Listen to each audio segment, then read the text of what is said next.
Hi, I'm Dan Brunetti, and I am the Director of Community Life here at the Hearth at Drexel.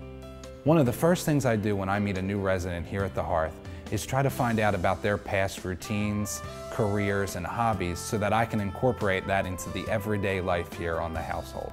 For example, I've met a number of residents whose lifetime career was being a homemaker and taking care of their family, whether that be cooking, setting tables. So here at the Hearth, we try to incorporate that into the everyday life, whether it be helping set a table or making the dessert for the household that evening.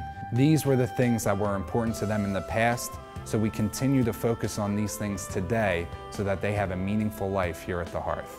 We have another gentleman whose lifelong passion was playing golf.